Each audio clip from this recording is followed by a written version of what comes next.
Laundromats made us wealthy. It's a needed resource for our community. Recession resistant. Opportunity and potential.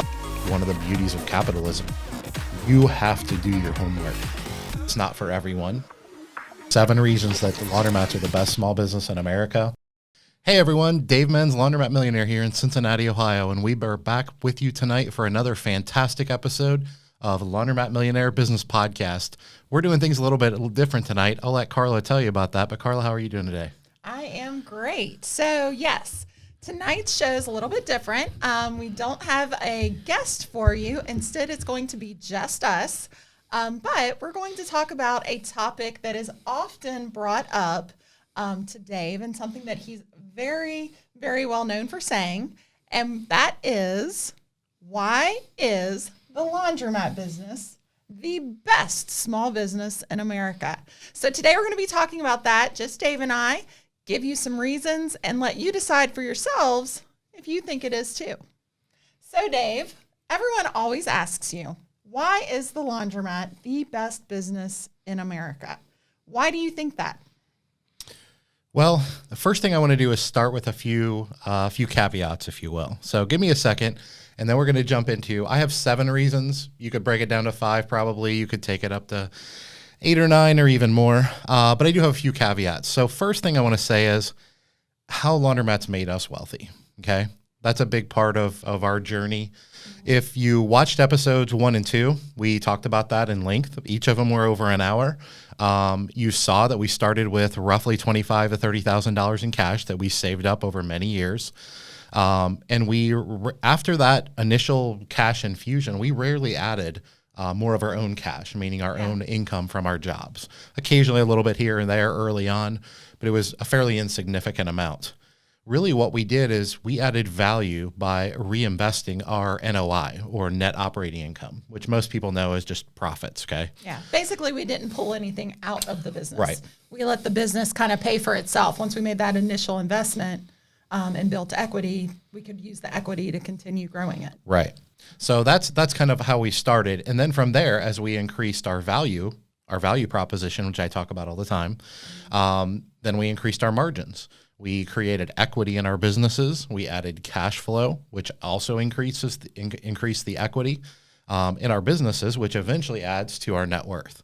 So I'm going to dive into a little bit. I'm not going to dive into anyone's particular subject too terribly much because we don't want this to be too lengthy. But the real caveat is one thing. I'm not suggesting that this is without risk. And I'm not suggesting that this business is for everyone, because it's not. Okay.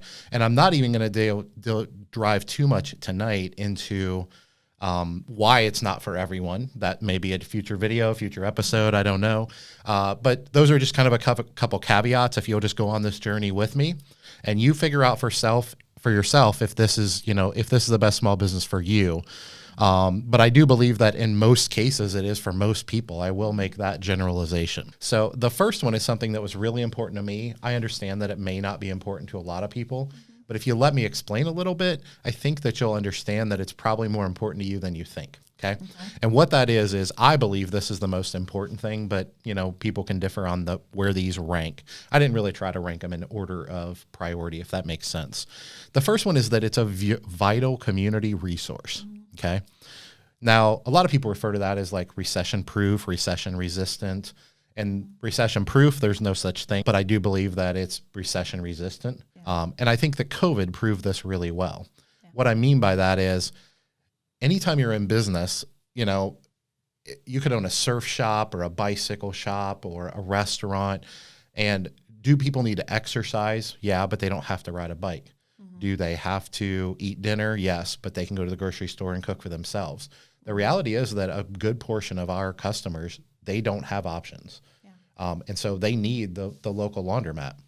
And so one of the things that really attracted me to this industry that is really, really important, in my opinion, is that it is a vital, essential community resource. Mm-hmm. And even the government deemed us essential during COVID, which is kind of the point. And it's kind of interesting because one of the things I'll talk about in a little bit is kind of how laundromats are valued based on their net operating income. Okay. But what I really mean by that is the society in general, entrepreneurs, the business community, they're really starting to understand how valuable having an essential business is, meaning that laundromats right now, and this is in early 2021, laundromats are actually selling for higher multiples than they have in the past. And there's people flocking to our industry because we were deemed essential. Now, will that eventually go away? Well, I think we as humans tend to kind of forget, trauma in our life. But the reality is there's an insane amount of value in owning a business when you can have pretty much a worldwide pandemic and you're never closed. Yeah. Now, that doesn't mean some people weren't scared and didn't stay at their home and things like that. Business did drop temporarily, but they came back quickly because they had to do their laundry. We didn't have the drops that a lot of businesses had. I mean, granted, some businesses were closed and had severe drops. Yeah. But even staying open, I think even compared to other businesses that were allowed to stay open, I don't feel like we were hit as hard as a lot of them.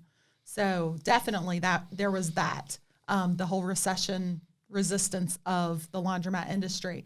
But you hit on service, and I think also, I know for us personally, that's a big thing is like as Christians, we are told that we're here to serve one another.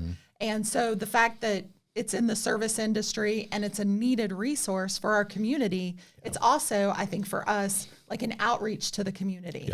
And that we really try to provide a good quality service at, affordable prices. I know you have your whole value proposition, but we don't go outlandish with our prices. We make sure we're profitable, but not extreme. And I think that's a big part of it too, tying to the whole service industry that we're in. Yeah, that's a great point. And I guess that's what I'm getting at when I say maybe this isn't as important to some people as others. From a business perspective, meaning profitability, being essential to the market, so on and so forth, those are vital things. I don't really care where your faith is and where your altruistic nature is. That it doesn't matter. This is valuable. Yeah. But for everybody me, wants a recession-resistant business. Yes, who doesn't, wants right? To, From a financial standpoint. Yes, wants their business to be profitable. Right. But for me, a big part of why I got burned out in corporate America is I really reached a point where I felt like I was just trading my time for money. I didn't feel like I was really making a difference in the world.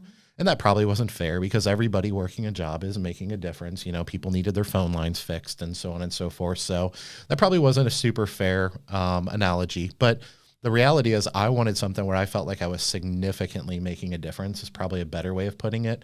And so this was really important to me, not from like a monetary standpoint, but it was really important to me that if I'm going to spend my time doing something, I want to know that it's a vital community resource. It's important to the community. And I also wanted to know that the laws of supply and demand were tipped in my favor, meaning that there was need out there. And not necessarily every community has need. There's some communities that have, over penetration. They have more laundromats than they need. But in our market on the east side of Cincinnati, it was flipped the other way. Oh, yeah. So, I remember you did a ton of research and you talked to Steve Millman at HM Company who helped you kind of with the research and figuring out if it was a good location, if it was a viable location, how many other laundromats were in the area. You drove around to all the laundromats. Oh my gosh, we looked at so many laundromats, just saying. But you really looked at your area to see if it was in demand. Yeah. And it was. And once again, from a financial standpoint, that makes sense to do as part of due diligence. But it was just important to me emotionally. Like it was important to me that whatever I did for the rest of my life, from that point forward, I didn't want to get into a business that wasn't needed. I didn't want to get into a business that was a luxury.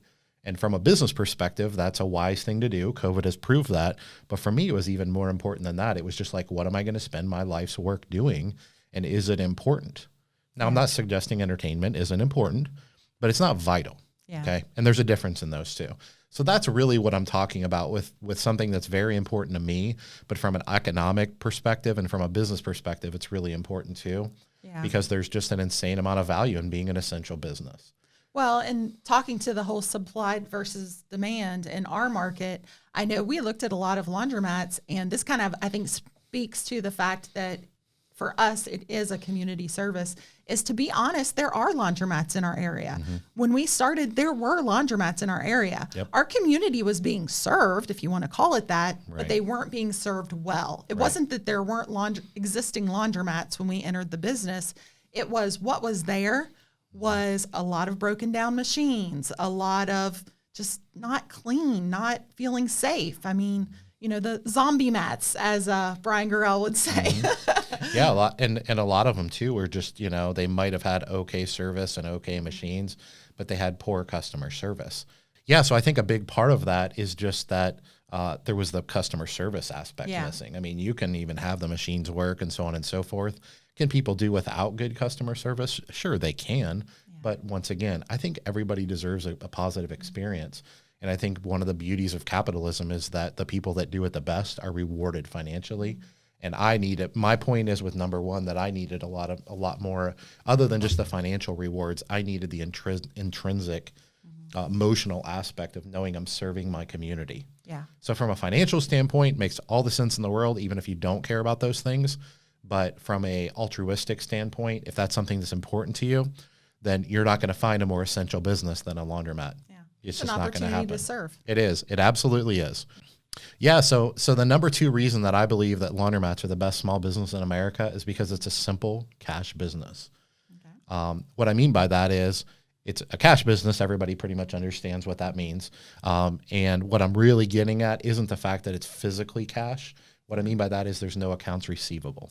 Yeah. So you don't have outstanding collections. You don't have to chase contractors. You don't have to bill invoices, even if they do pay on time, which sometimes they can want 60 or 90 days to pay. And let me just tell you, as the bookkeeper of our company, I appreciate the no accounts receivable. Yes. Once again, we're comparing the laundromat business to other businesses. And I'm not suggesting there aren't other good businesses out there. Of course there are. But these are things that are unique to the laundromat industry. Maybe not only. Car washes are a cash business, just as another example. But really what I'm getting at is when I say the laundromat is the best small business in America, in my opinion, when you take all these things in totality, no business compares. Yeah. That's really what I mean by that. So, all payments are made up front. And so that's important. But what's actually, in my opinion, even more important than that maybe is when I say a simple cash business, let's forget the cash business, simple, because it's not a complicated business. It's not an easy business. What do you mean by not complicated? It's not complicated in a sense of you don't have really slim margins, so you have very slim margin for error, which I'll talk about that in a little bit too. Well, though, I will say, depending on what market you're in, like I know for us, we can have decent margins, but I know it's a lot harder in like a bigger market like New York or LA where there's a ton of laundromats and they're very competitive. Don't they have slimmer margins there? Yeah, a lot of times they would have slimmer margins, but they also have higher volume, so it kind of makes up for it because we're in the suburbs, if that makes sense. Okay. If you're doing 20 or 30,000 a week out of a laundromat, then you can get away with lesser margins per vend, if that makes sense. Yeah, that makes sense. So really what I mean without digging too deep is just that the simple part of the business is that it's a great starter business. Yeah. It's a fantastic business for somebody that doesn't have much or any business experience to get into or much sophisticated training to get into, and you can kind of grind your way through it and figure it out because it's not near as complex as running an accounting firm or being an attorney or being a surgeon or, many other, even a restaurant. It's I know people that run restaurants and you better know how to run a business. Yeah. Well, it's not only hard work, but it's an art, and I'm not suggesting that our business is easy or 100% passive, but compared to most small businesses in America, it's a simple business to operate, and the cash flow side of things, which goes back to the accounts receivable, is something that's pretty much non-existent. There might be a little bit depending on how you run your business, but very, very little. I mean, even like if you use card machines, if you use the card scanners on your machine, I guess it's still they batch it for that day and send you the income. So even then, there's not really accounts receivable, I wouldn't think. I can't think of a way you would do a laundromat and would have accounts receivable for the wash. The only way you would with something like that is if the credit card is approved and then it gets returned, like if it gets disputed or something like that. Yeah. But those are generally speaking pretty rare and pretty small percentages. Or like if wash, dry, fold, if you made them pay when they pick it up instead of when they dropped it off. Correct. And that is something that a lot of people do that I don't recommend in my coaching services. Yeah. I actually recommend prepay. Yeah. When you drop off, you pay up front.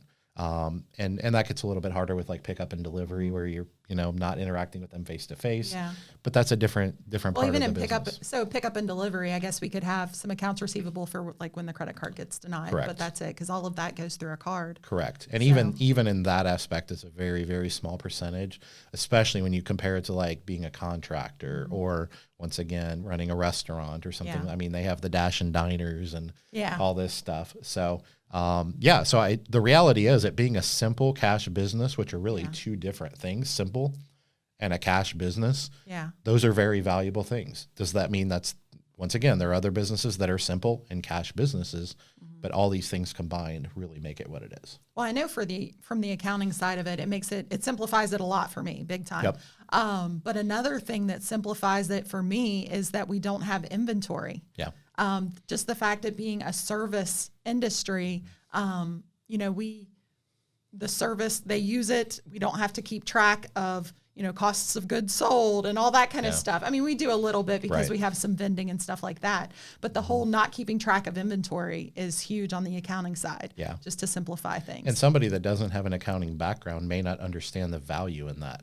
And even if they go and hire an accountant, if you're paying your accountant per hour, which is a lot of times how they work, the reality is having a simple cash business, even if you hire an accountant, is something that's very valuable. Yeah. So it just goes into this formula, comparing it to other businesses in totality, if that makes sense. Yeah. Well, and with the inventory too, you mentioned like restaurants. Restaurants' inventory costs are huge because they have the waste. So especially if your inventory is something that could expire, but even if it's something that wouldn't expire, like if you were into T-shirt sales, I know that's a big e-commerce kind of thing right now. Even that, like if you order too much or, just those holding fees of the inventory, if you order more than you can sell and all that kind of stuff, there's a lot of losses that happen in a lot of other businesses that we don't have. Well, and there's a lot of capital intensiveness to a lot of other businesses having to build up inventory with no guarantee of ever selling it. Yeah. So sure. those are just a few examples, if that makes sense. So the third reason that I believe that laundromats are the best small business in America is that it's antiquated. What I mean by that, it's antiquated. It's very mom and pop. It's very old school, and it's a very non-sexy business. I tell people all the time, they ask what I do for a living. I say, I'm a laundromat owner, or I say I'm an entrepreneur or business owner. And they, of course, ask me, what type of business are you in? And they're always very impressed that I'm an entrepreneur and I'm a business owner. And then I tell them I own laundromats, and they immediately go, like, it's not, they won't say it, but they're like, I thought you were like a real entrepreneur. I know you just like owned a bubblegum machine, like is kind of the insinuation. And the reality is, in a lot of ways, for a lot of people, if status and things like that are important to you, then this isn't the business for you because of that. Like that's a negative for you, right? Yeah. But the reality is that there's a lot of opportunity for value add. There's a lot of opportunity because I don't know if most is a fair word, but I would say most entrepreneurs, business owners that are investment-minded people, it's important to them that they make money, but it's also important to them that they have that status. Yeah. Like being a real estate investor is something that sounds very cool. Even if you own one rental property that makes you $25 a month in profit, you say, I'm a real estate investor, and that sounds very important and sophisticated. Just as another example, or even e-commerce. Yeah. You don't say, I sell T-shirts on the internet. You say, I'm in e-commerce. Oh, well, that sounds important. And that's just not important to me. It wasn't. And even the flip side of that, the reason I was really attracted to this business when I first found it for sale was because I knew that. I didn't know a whole lot about the industry, but I immediately knew this is not a sexy business, and a lot of people are not going to be attracted to it. So for me, that just screamed opportunity. I was just like, hey, us entrepreneurs, us business owners in the world today, there's not a lot of us out there. Like we're a different breed for sure. A couple % of the population maybe. But now if you knock that down by, let's say 50 or 60% of people who would never own a laundromat because they don't want to deal with that part of society or all these different things I've heard, or they just don't want their friends to think they own a laundromat, then that now you're cutting it down even more of the number of people that are going to be competing with you for an essential community resource, going back to number one. Yeah. And so this is the things that get me really excited, because some of these things I knew up front when I was looking at the business, and they just screamed opportunity for me. Yeah. Does that make sense? Yeah. I think I know when we first told people we were getting into laundromats, I think so many people have this stigma with laundromats. And definitely when we went and looked at them, oh my gosh, that first one you took me to, I mean, it was a dump. Yep. And I think a lot of people have a view of laundromats as being dumps. And honestly, rightfully so. Yeah, we're trying to turn that around, but there are a lot of dumpy laundromats, which I know when you first took me to it, all you saw was opportunity and potential, and I saw gross, but but our laundromats are nice now and something that we can be proud of. And I think when we tell people we're in the laundromat business, they don't realize what laundromats can look like, and what more and more of them are starting to look like now. And hopefully as we start to turn that and elevate the industry, as you like to say, hopefully as we do that, maybe that stigma will go away. Now, that might also get us some competition for people wanting to enter the market if we start making laundromats look sexy. Well, the reality is I don't think laundromats are ever going to look sexy. I don't think that side of the business is ever going to happen. Yeah. But I do think most people don't understand the true opportunity from an investment standpoint. But even if you told somebody that was a real estate investor and it was important to them that they had this impressive business title or whatever category, whatever you want to call it, like you could tell them, hey, you can make millions. They don't care. Like it just doesn't matter because they can go make millions other places. There's other businesses you can make money in. Oh, now, obviously. In the real estate world, it's insanely competitive. And there's a reason for that because it attracts a lot of people because they, like you can once again buy one property and say, I'm a real estate investor and build a website and it sounds really important and you may not even be making any money. Yeah. So it's, my point is that while this sounds like a negative, and for some people it is, for the right person, that it clicks in their brain, like it clicked with me before I bought my first laundromat, like what society may see as a negative, I see as a positive, and I just run towards it because I just see opportunity. Number 4, we already touched on a little bit in the very beginning, and that is semi-passive. Okay. Now, I'm going to replace the word semi-passive because while that is an accurate depiction, I actually like the word flexible better. So the number 4 reason that laundromats are the best small business in America is because they're flexible. So what I mean by that is it's not passive, meaning there is things to do. It is semi-passive, which is true, but you could have other businesses, and there are other businesses that are semi-passive, but you don't get to decide when you do what you do. Yeah. Now, there are exceptions to this. If I have a flood at 2 a.m, I can't wait till midnight or the next day to go take care of that. So I'm once again not suggesting that this is an all-inclusive thing. But the reality is, in the 12 years I've been doing this, the 4 stores I've built, the wash, dry, fold services, even the pickup and delivery businesses, were there times that I had to do things I didn't want to do? Absolutely there were. But I would say 80 to 90% of the stuff I've done, I got to choose when I did it. Yeah. And so I always tell people, do I have to work for a living? Yes. But I can leave at any time I want and go on vacation for the most part. I can get up any particular day that I want and choose to do whatever I want or do nothing. And that's very valuable to me. Yeah. It's very, very valuable to me, especially as a family man and somebody who has other interests, to know that I have these businesses that quote unquote run themselves, but that I have responsibilities, but I can manipulate my schedule and my time. And, if I need to get up at 4 a.m. because I have a doctor's appointment at 8 a.m., I can do that. But if I just want to wait till after my doctor's appointment and do it at 10, then I can do that too. Yeah. And there's something very, very attractive to small business owners that get to choose when they do what they do. Well, so I think that's really valuable. Early on, too, it was essential that it was essential. Flexible. Absolutely. Because your other job was not. It was very much 9 to 5. You were there. Yep. But because the laundromat side was flexible, you could work around your job. So you could get up extra early and go to the laundromat in the morning. And then as soon as you get home, go there again if you needed to, or in the middle of the night when we would get those calls. But yeah, so it was essential too, starting out, to be able to have that business and your full-time job at the same time until the business made enough to basically cover your salary and allow you to do laundromats full-time. Yeah, that's a great point, Carla, because I'm referring to my lifestyle now, which is certainly important. Yeah. But you're actually talking about something that I probably would have skipped over. So thanks for bringing it up.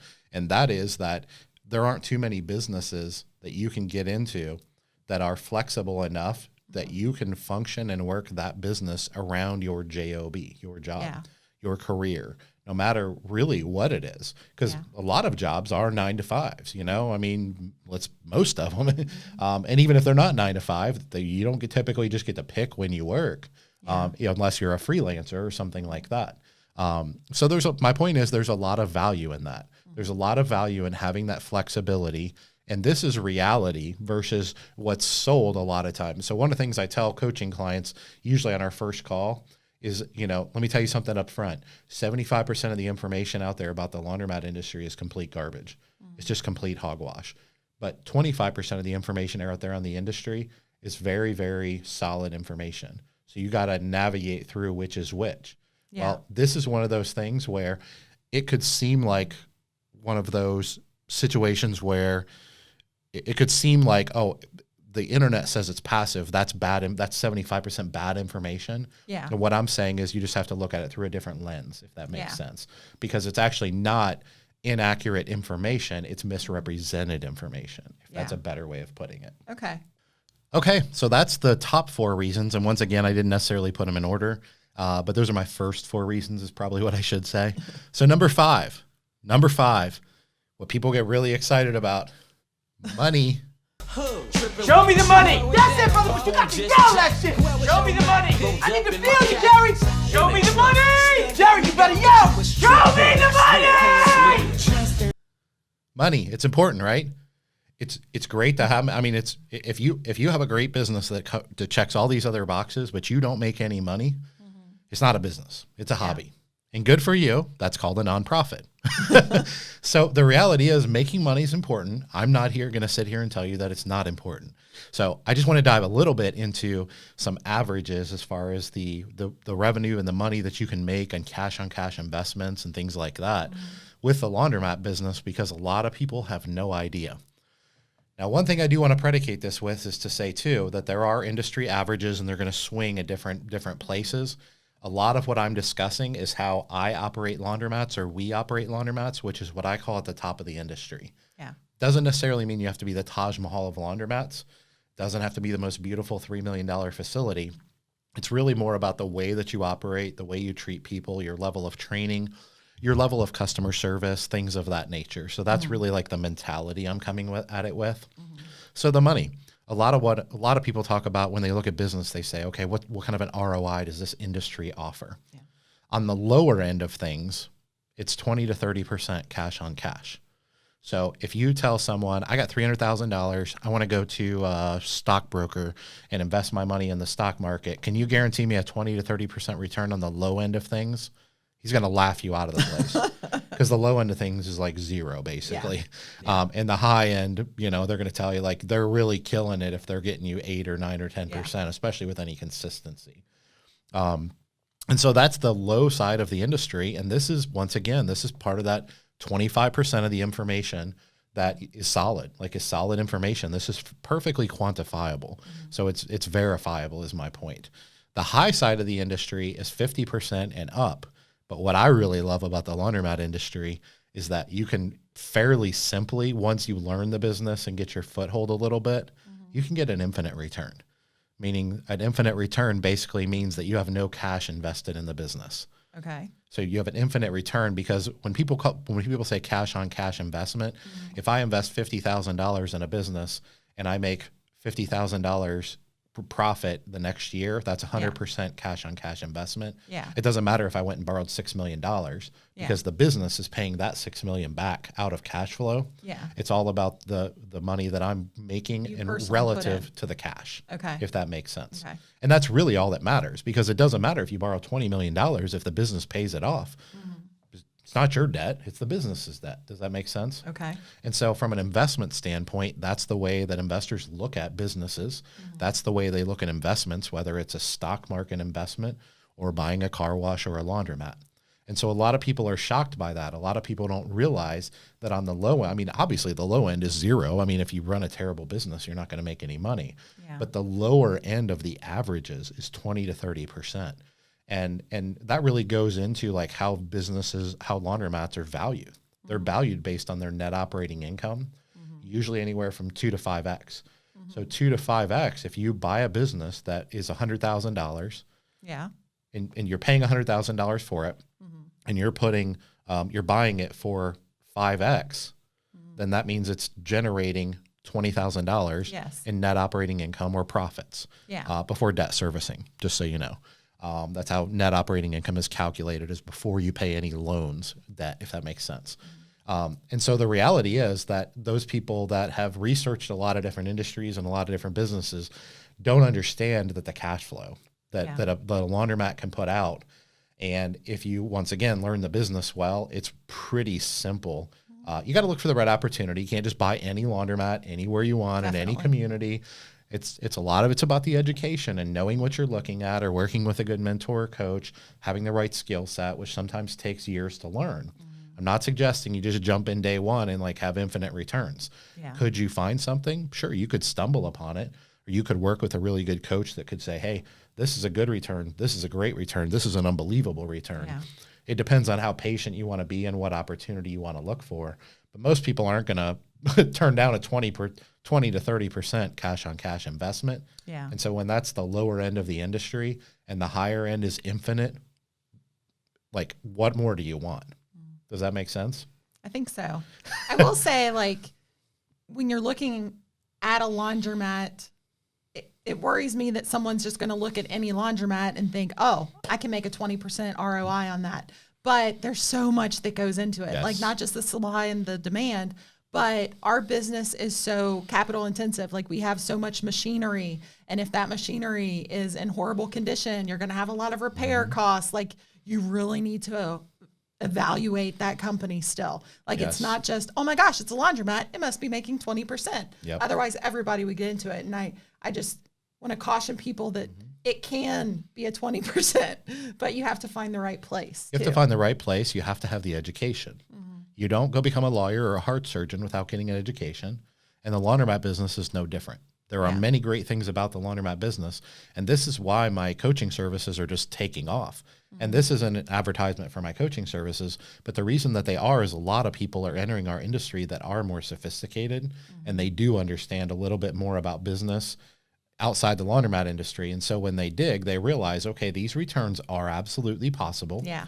There is a lot of value add. This is an essential market. They realize all these things, but they're also smart enough to realize this doesn't necessarily mean every laundromat in America you just go buy. Yeah. And so that's one of the big caveats is you have to do your homework. You have to work with a good mentor. You have to know what you're looking at. There are opportunities out there, and we've done it, where you can get a laundromat without any cash. And that could potentially be, if you can completely leverage it, but just because it's highly leverageable with no cash doesn't mean you're going to have an infinite investment. It may mean that you borrow a bunch of money, you take over this place, you sign a lease for free, you find out it's a terrible location, you didn't do proper competitive analysis of the market, the laws of supply and demand, and you go borrow $300,000 and lose your shirt. Yeah. So that's really a fantastic point. Is I'm not necessarily suggesting that this is easy. I'm saying it's possible, and it's not only possible, but it's common. Keep those things in mind when you're looking at the laundromat industry. A lot of rundown laundromats have tremendous value add. What I mean by that is you can purchase the business, you can increase the profits or the net operating income by improving it, and then what ends up happening is you build equity. So there's cash flow, which is the amount of cash it puts off. But then as you improve the cash flow, we talked about the net operating income, and we talked about the fact that as you improve net operating income, you make more money. But then when you flip back to the value of your business is based on the net operating income, real quickly, if a business, let's say hypothetically, is valued at 5x, let's put it in that category with, assuming we know everything else. Okay. It's valued at 5x, and I bought it for this amount. It was making this much in net operating income. So let's say we have this $100,000 business. It's making $20,000. Okay. Let's say you increase the net operating income. Maybe you lower expenses or increase revenue, increase profits, put new equipment in it, so on and so forth. You make the business better is the point. The net operating income increases by $10,000 a year. Okay. You've not only got the $10,000 in cash flow from the business, but the value of the business is now $50,000 higher, meaning you did that. You get the 10, but you also get the 50. I mean, so the like equity. a year later, you're making $30,000, but the business, instead of being $100,000, it's worth $150,000. That's right. So you have that equity, which if needed, let's say you need more equipment, you can borrow against that equity. Or let's say you want to go buy another business. And you know this, once again, Carla's How we went from 1 to 4. There you go. Absolutely. And so without further personal investment. That's right. And so that's the last part of number 5. I'm breaking this down to a few sections of just money. The last part is that the business is highly leverageable. Now, can you over leverage a business? Can it be too risky? You absolutely can. So this goes back to the education, knowing what you're doing, working with good mentors, taking your time, doing proper competitive analysis, all these things that a lot of this free information on the internet just suggests is like so easy.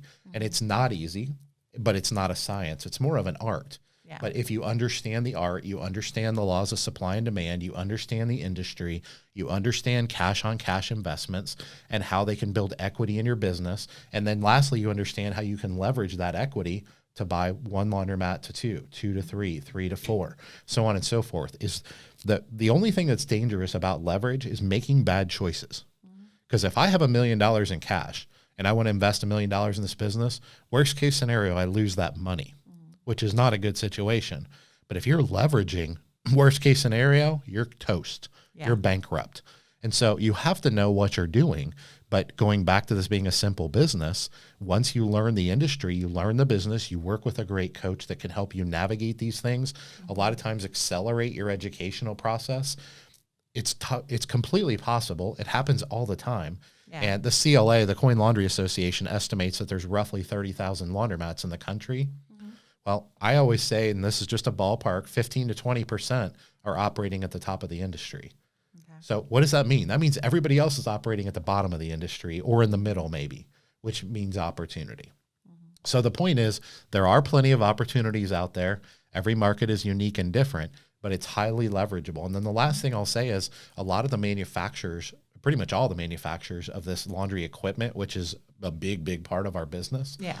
Like fairly simply, if you have good credit, you can almost always get 100% financing. Yeah. Now, not always right away. Sometimes you can right away. Depends on the situation, the economy, so on and so forth. A lot of times they'll want you to put a little bit down when you're kind of a newbie and you're new to the industry to prove yourself.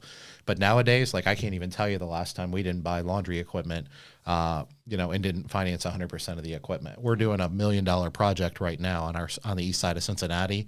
And it's almost, I think it's over 800,000 in laundry equipment, and we're financing 100% of it. Now, we are putting cash into the build out and things like that. Yeah. But the equipment, which is a big, big part of the business, is 100% financeable. And you can get that financing through the manufacturers. They have financing arms. And so I always say, I like to put myself in the people I'm working with in business, I like to put myself in their shoes.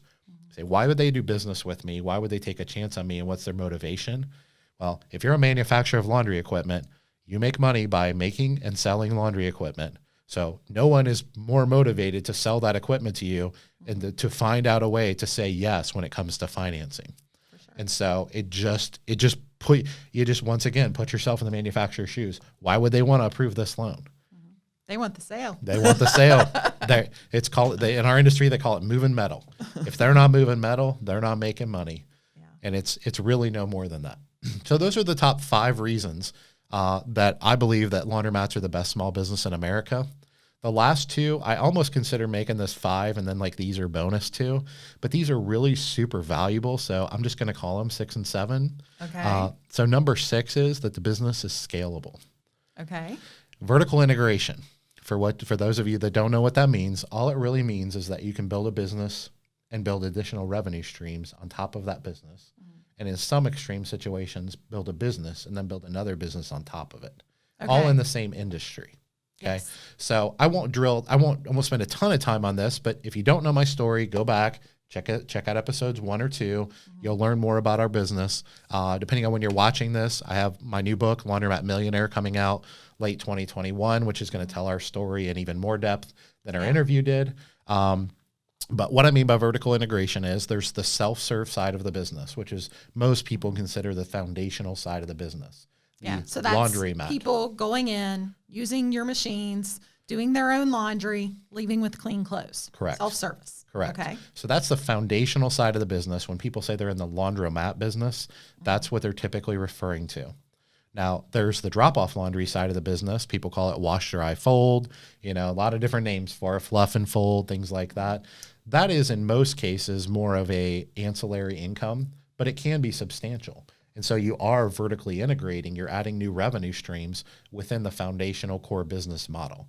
There are examples of laundromats out there that do more revenue in drop-off laundry than they even do in their core business, and that just means they're flipped. The self-serve side of the business is an ancillary income for them. Yeah. But those are pretty rare. And I often describe this to people as like we have different tiers of service. So the first tier would be your cheapest option. You go in, you're the manpower, you do the laundry yourself. Second tier is you bring the laundry in, but you drop it off to our attendants. Yeah. They do it, and then you come pick it up. But you're going to pay a little bit more for, based on the pounds of laundry. Right. So, and then, go ahead.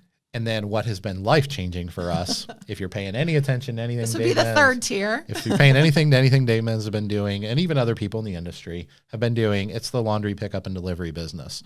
But just to back up for a second, another ancillary income is dry cleaning. Now, you don't have to build a plant and do dry cleaning. You can wholesale it through a great dry cleaner if you can find a great relationship, and it can be another revenue stream.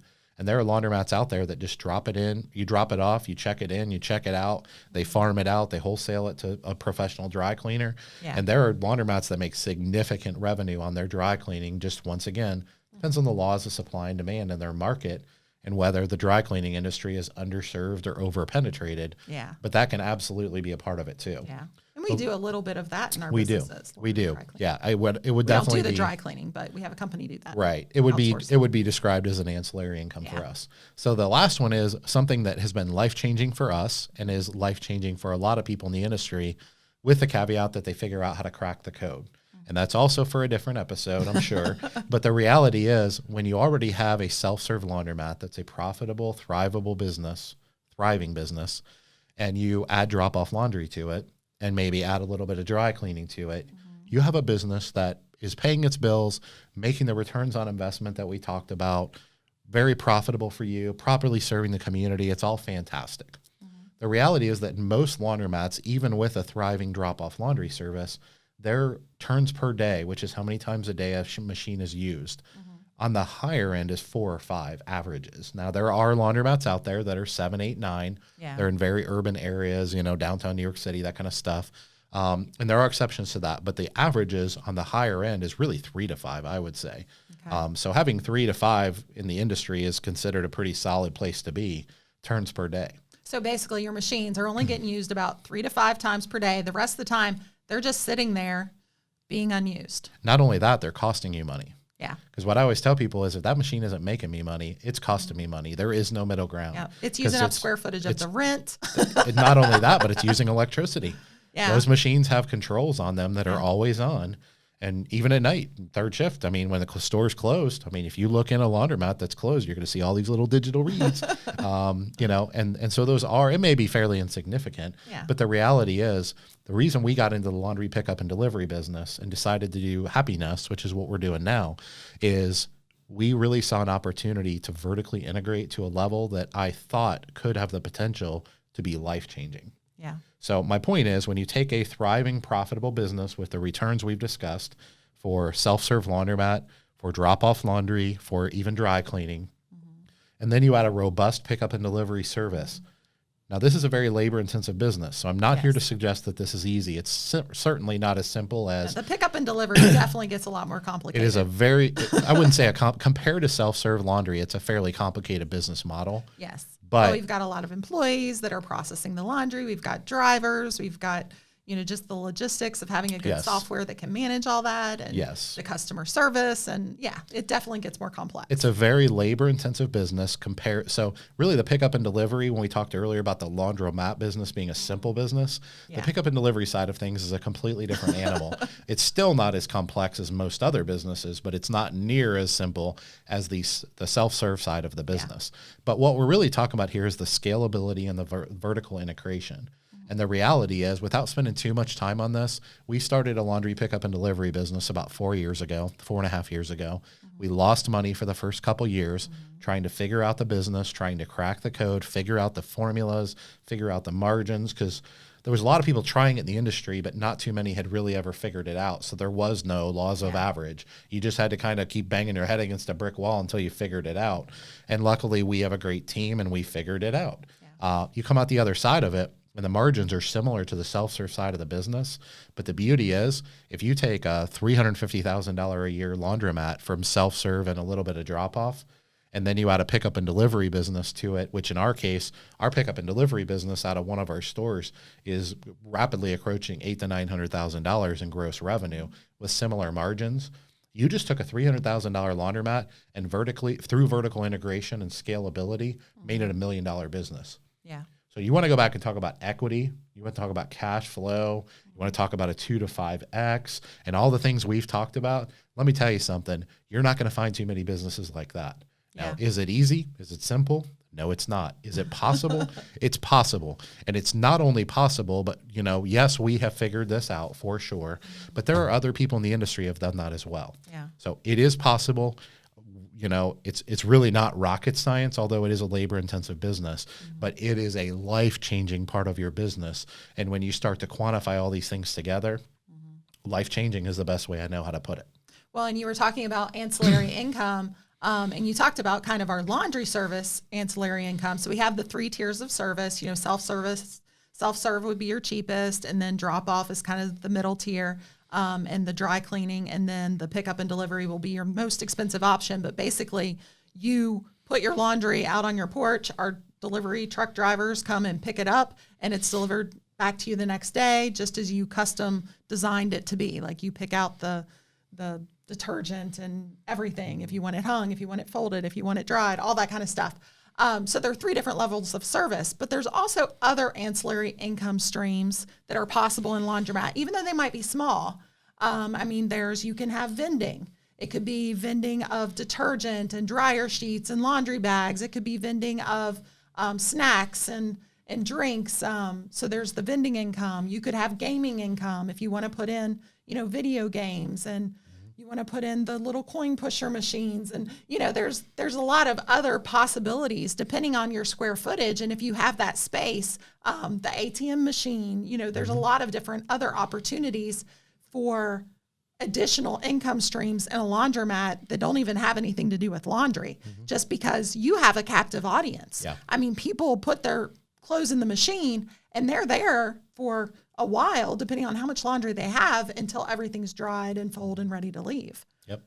That's absolutely correct. And those are really what we would describe in most cases as more ancillary incomes. But they absolutely add up over the course of a year. And especially as you scale, a part of vertical integration is vertically integrating, meaning moving up with revenue streams, meaning drop-off laundry, dry cleaning, self-serve. But there's also something called a horizontal integration, meaning you're going from 1 store to 2 and 2 to 3 and 3 to 4. And that's also very profitable for a lot of the reasons we just described.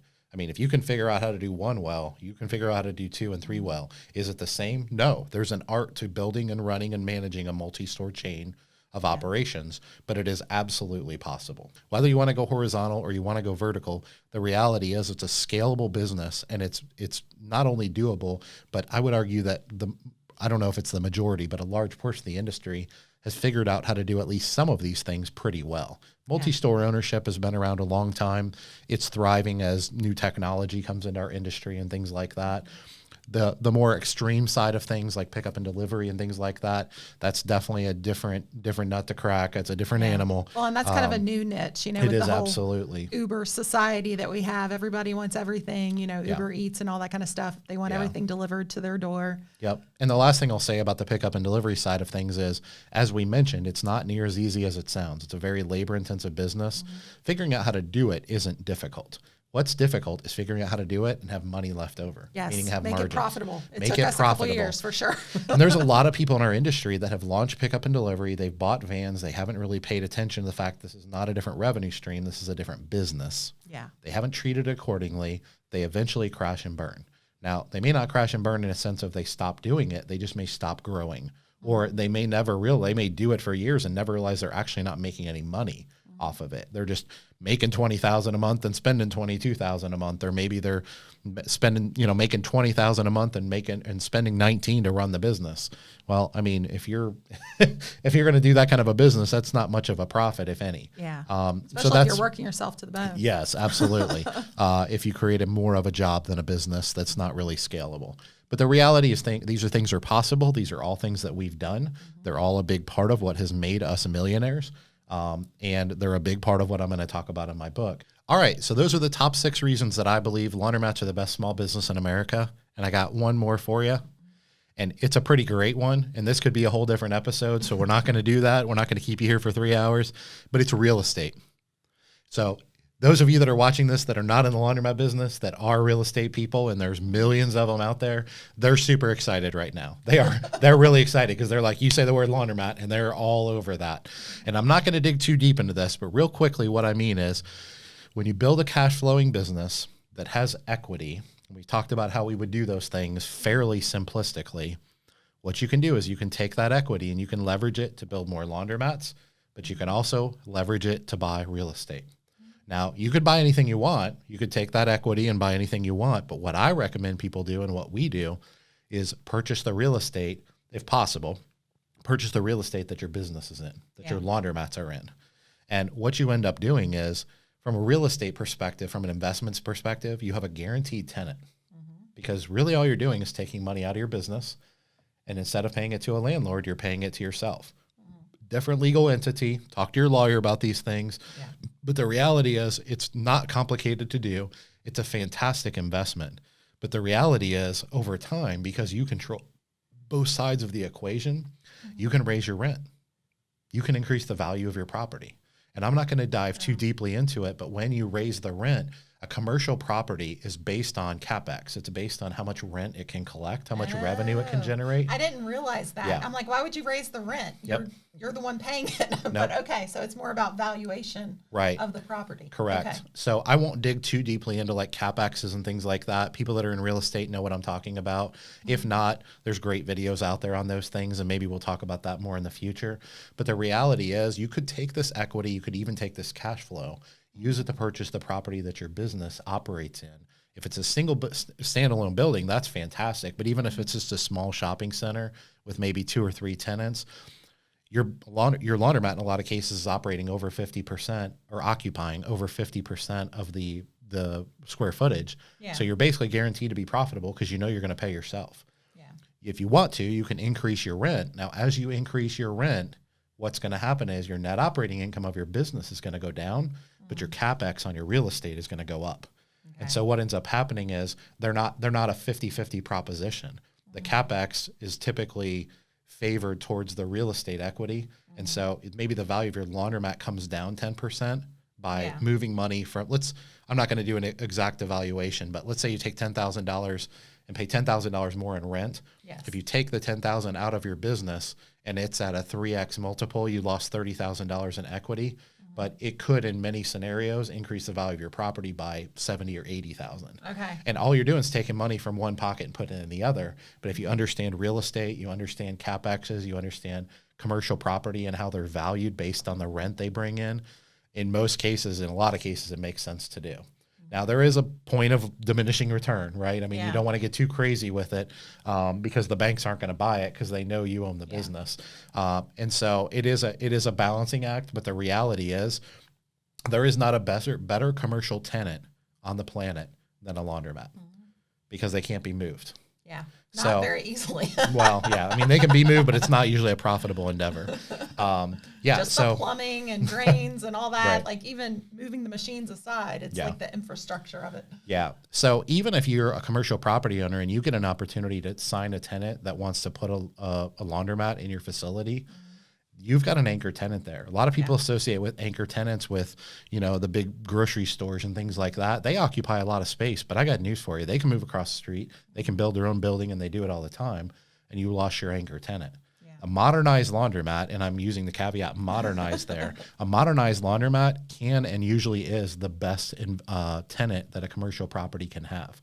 So the last part of the real estate is exit. Your exit strategy. How long are you going to own laundromats? Are you eventually going to retire? Do you eventually want to transition out of operating laundromats, but you still want to be in the industry? A lot of people spend their life building a laundromat empire, using that cash flow, leveraging their equity to buy real estate. And then at the end of their journey, or sometimes fairly young even, they will exit the operations, meaning they will sell their laundromat to someone else to operate, knowing that they have a rock solid tenant in there. And if you're selling your business at a high multiple, 4 or 5x, it's a modernized laundromat, and you have a phenomenal tenant coming in because chances are they're not going to run that into the ground. Yeah. And so you can evolve from, having $20,000 or $30,000 in the bank at the beginning of this conversation in a lifetime, build a laundromat empire, leverage the equity and the cash flow situation, and create a commercial real estate empire in theory, that you control the tenants. And you could, your exit strategy could be, okay, we built these, let's say 10 laundromats, and we made the focus of purchasing the real estate that they're in, and you purchase the real estate, and let's say you hypothetically leave the laundromats to your you sell them, or you leave them to your kids or what have you, cousin, whatever. As long as you have a good operator in there, that it's a really sound commercial investment. Yeah, and then we could basically retire with those rent checks coming in as our income. Yep. So by still owning the real estate, but no longer operating the businesses inside. Correct. So the moral to the story is, if you're in the commercial real estate space and you don't want to get in the laundromat business, that's fine. Mm-hmm. If you find an opportunity to put a modernized laundromat in your facility, you should be very incentivized to do so. You should understand the value proposition associated with that tenant versus almost any other tenant that's going to occupy that space. But if you can do both, and that's in your wherewithal and that's within your heart to do, I just gave you 7 reasons that the laundromats are the best small business in America. And the last one provides you with a tremendous exit strategy. But even in the meantime, it provides you with insane amounts of wealth building opportunity. Yeah. So a lot of people get in small business for cash flow. They get in small businesses to make money, but they always have to run that restaurant, or they'll never have that cash flow. Yeah. And when you take all these things that we've talked about for the last hour into account, I don't even think it's close. I don't even think it's disputable. But that, one of the caveats are a lot of the caveats are the things we talked about today. Yeah. So it's not just because we just love laundromats and we're obsessed with laundry or something. You have good reasons why the laundromat business is the best business in America. Yeah, absolutely. I'm going to recap them for you real quickly. It's a vital community resource. It's a simple cash business, no accounts receivable, easy to get into for a starter business, if you will. It's antiquated. It's very mom and pop. It's not a sexy business. There's a lot of opportunity for value add to raise that NOI, increase equity, and increase cash flow. It's a very flexible business. It's not a passive business. Don't let people tell you that it is. That's a lie. But it is flexible. It can work around your life. It can be what you want it to be. The money. We talked about the money for quite a while. Number 5, the cash-on-cash returns, infinite returns. We talked about 2 to 5x of net operating income. We talked about increasing our net operating income and how that affects the value and how it creates equity. We talked about the scalability. We talked about how leverageable it is. We talked about vertical integration. And lastly, we talked about the real estate aspect of it and what a tremendous real estate investment it is. And a lot of times, if you don't have a lot of capital, you don't start with the real estate and then build a laundromat. A lot of times you start with a laundromat, build a nice laundromat empire, and then leverage that into a real estate empire. Yeah. And all these things are things that we're not saying in theory. These are things we have done. They're things we're continuing to do. And they are why we love the laundromat business. Yeah. Well, I think this was a good talk. And I think we shared a lot of points that a lot of people are curious about, because I know you get a lot of questions about why the laundromat industry. Do I want to enter the laundromat industry? So hopefully this helps inform people out there of why we do it and why maybe they might want to do it too. Yeah. So guys, thanks for joining us on this episode of Laundromat Millionaire Business Podcast. We're not always going to do these types of things, but we will do these from time to time. I enjoy hanging out with my beautiful bride here. She always asks great questions, and you may find it ironic and think this is staged. These are genuine questions that she really has. So this was a real interview is our point. But anyway, we hope this helps you understand, when I say in all these podcast interviews I do, and even in my book, I'll talk about it in more detail.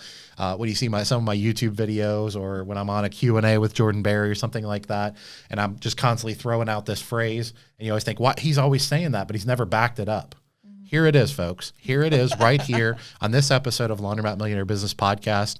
Join us next week for another great episode. We're going to have some awesome guests for you, and we're going to move on away from this conversation, and we're just going to keep bringing you value to the business community. Thanks for joining us. We'll see you next time.